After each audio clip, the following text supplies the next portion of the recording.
प्रिय विद्यार्थियों, आज हम कक्षा 8वीं गणित में वर्कशीट नंबर 27 जिसमें लाभ हानि की गणना करना के बारे में हम सीखेंगे। उदाहरण के लिए, जैसे कोई वस्तु अगर हम 600 रुपये में खरीदते हैं तो ये इसका क्रय मूल्य कहलाता है। जितने में उसको खरीदा जाता है वो क्रय मूल्य है, उसको इंग्लिश में हम कॉस्ट प्राइस कहते हैं। और अगर उसको हम बेचते जितने में, अगर 600 में खरीद कर अगर 620 रुपये में बेचे तो ऐसी स्थिति में उसका विक्रय मूल्य 620 रुपये होगा। दुकानदार वस्तु के क्रय मूल्य से अधिक दाम पर उसका विक्रय कर रहा है तो ऐसी स्थिति में उसे लाभ होता है। किसी वस्तु को कम में खरीद कर और ज़्यादा रुपये में बेचना, तो ऐसी स्थिति में उसे लाभ होगा। यहाँ कितना लाभ होगा? तो 620 रुपये में बेचा है और 600 में खरीदा है, तो अर्थात यहाँ पर 620 ऋण 600 बराबर लाभ, 20 रुपये लाभ होगा। तो इस प्रकार लाभ का सूत्र जो होता है, लाभ बराबर होता है विक्रय मूल्य ऋण क्रय मूल्य, और इंग्लिश में हम इसे कह सकते हैं कि SP selling price minus cost price. इसी प्रकार अगर हानि, अगर कोई वस्तु ज़्यादा में खरीदे और कम रुपए में बेचे तो ऐसी स्थिति में उसे हानि होगी। तो हानि का सूत्र होगा क्रय मूल्य ऋण विक्रय मूल्य, या CP माइनस SP। तो अब इसी हानि, लाभ और हानि के आधार पर हम कुछ सवालों में प्रयास करेंगे। यहाँ देखें कि एक खिलौना 72 रुपये में खरीदा और 80 रुपये में बेचा गया, तो लाभ या हानि ज्ञात कीजिए। तो यहाँ इसका जो क्रय मूल्य है, तो क्रय मूल्य को हम, क्रय मूल्य इसका 72 रुपये है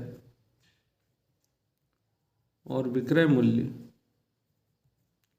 इसको बेचा गया 80 रुपये में, तो विक्रय मूल्य बराबर 80 रुपये। तो हम देखें यहाँ पर कि क्रय मूल्य कम है और विक्रय मूल्य अधिक है, तो विक्रय मूल्य अधिक है क्रय मूल्य से,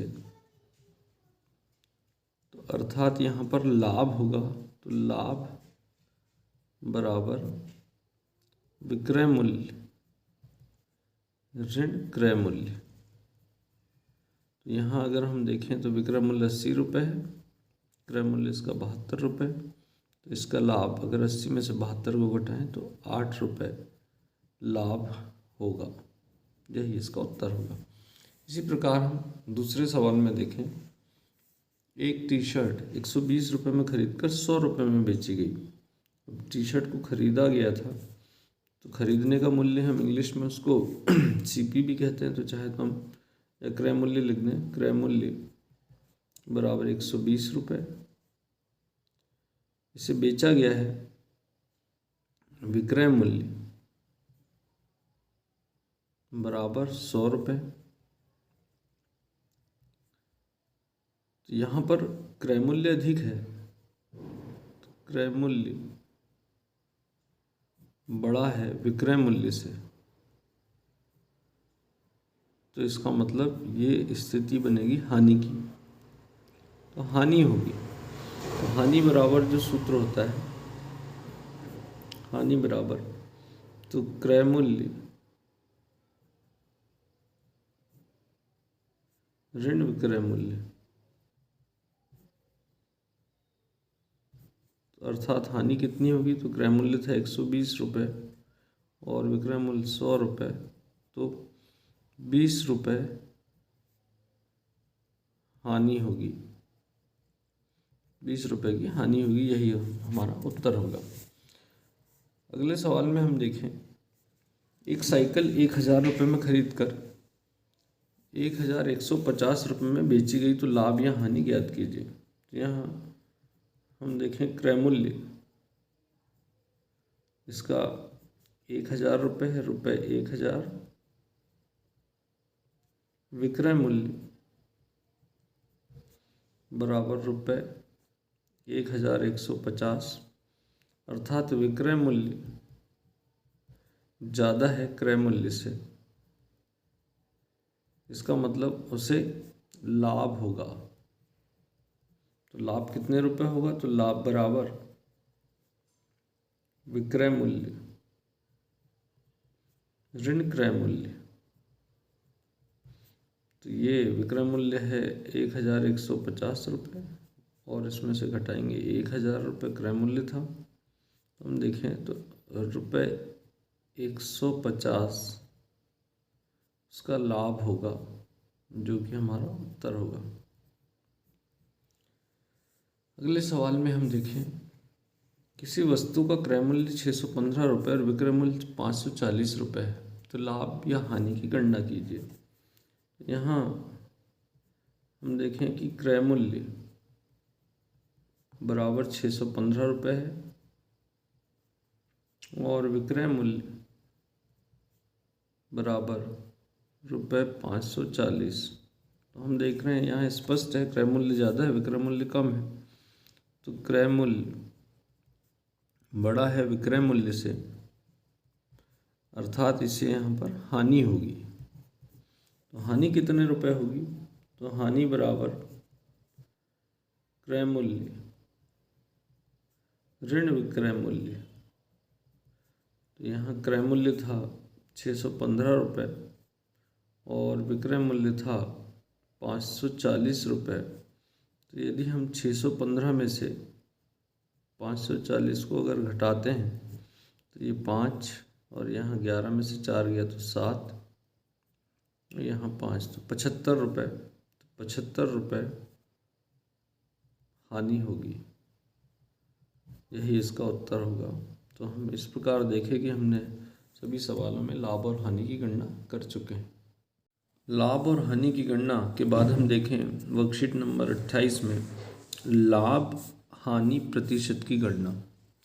अभी हमने देखा किसी वस्तु को कम में खरीदकर और अधिक मूल्य पर बेचना, तो लाभ की स्थिति बनती, पर लाभ का कितना प्रतिशत होता है, कितने प्रतिशत लाभ हुआ, इसकी गणना करने के लिए हम एक उदाहरण देखें। लाभ और हानि प्रतिशत की गणना हमेशा क्रय मूल्य पर की जाती है।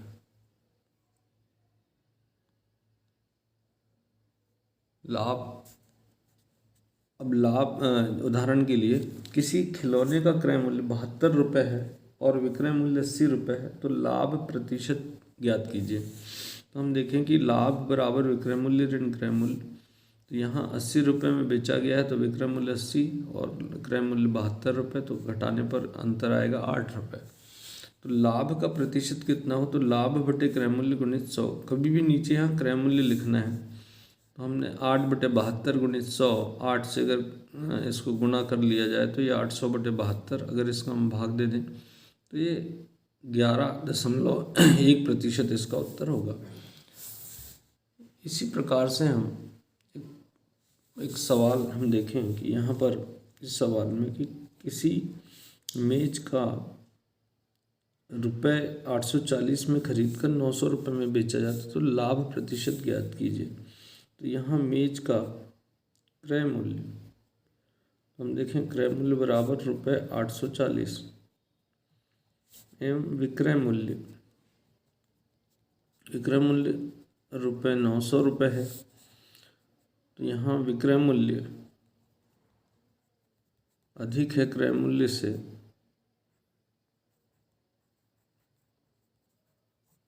क्रय मूल्य से अधिक है, अर्थात यहाँ पर लाभ होगा। तो लाभ कितना होगा, तो लाभ बराबर विक्रय मूल्य ऋण क्रय मूल्य। तो विक्रय मूल्य है 900 रुपये और क्रय मूल्य था 840 रुपये, तो इन दोनों का अंतर जो होगा 60 रुपये। तो 60 रुपये इसका लाभ हुआ। अब हम देखें कि लाभ प्रतिशत कितना होगा, तो लाभ प्रतिशत बराबर लाभ बटे लाभ कितना हुआ 60 रुपये का, और क्रय मूल्य कितना है 840 रुपये। हमने 840 और गुणित 100, इतने प्रतिशतों से लाभ होगा।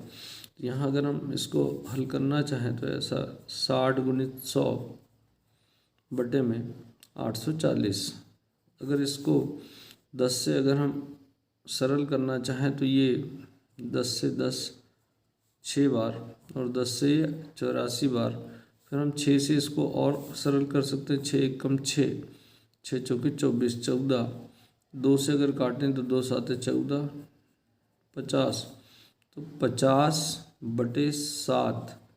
इसको और हम ज्ञात करना चाहे तो इसको हम और मिश्र भिन्न में भी ज्ञात कर सकते हैं। इस प्रकार हम देखें तो 50/7% लाभ होगा। उसे हम मिश्र भिन्न में भी निकाल सकते हैं। इसी प्रकार हम दूसरे सवाल में देखें, यहाँ पर क्रय मूल्य बराबर 1000 रुपये और विक्रय मूल्य, तो विक्रय मूल्य यहाँ पर बराबर रुपये 1100। तो हम देख रहे हैं कि विक्रय मूल्य अधिक है क्रय मूल्य से, अर्थात यहाँ पर लाभ की स्थिति बनेगी। तो लाभ कितने रुपए होगा, तो लाभ बराबर विक्रय मूल्य ऋण क्रय मूल्य, तो विक्रय मूल्य है 1100 रुपये और क्रय मूल्य है 1000 रुपये। तो यहाँ हम देखें कि 100 रुपये का लाभ हुआ। तो अब लाभ प्रतिशत क्या होगा, तो लाभ प्रतिशत में हमने बताया कि लाभ ऊपर लिखेंगे तो लाभ हुआ है 100 रुपये का, और क्रय मूल्य, तो क्रय मूल्य कितना था, 1000 रुपये था। तो 1000 रुपये हमने क्रय मूल्य लिख लिया गुणित 100। तो यहाँ अगर हम देखें तो ये आसानी से 100 से ये 10 बार कट जाएगा और ये 10 से 10 दाम 100, तो बराबर 10% का लाभ। तो लाभ, यही हमारा उत्तर होगा, 10% लाभ होगा। इसी प्रकार हम लाभ और हानि की अगर स्थिति बनती तो हानि भी ज्ञात कर सकते हैं। तो जैसे यहाँ पर देखा जाए तो सुनील ने एक किताब को 500 रुपये में खरीद कर 450 रुपये में बेच दिया, तो हानि का प्रतिशत ज्ञात कीजिए। तो हानि बराबर क्रय मूल्य ऋण विक्रय मूल्य, तो 500 ऋण 450, तो 50 रुपये की हानि हुई। हानि प्रतिशत बराबर हानि बटे क्रय मूल्य गुणित 100, तो 50 बटे 500 गुणित 100, तो ये 10% की हानि हुई। तो इस प्रकार से हम लाभ और प्रतिशत, हानि का प्रतिशत ज्ञात कर सकते हैं।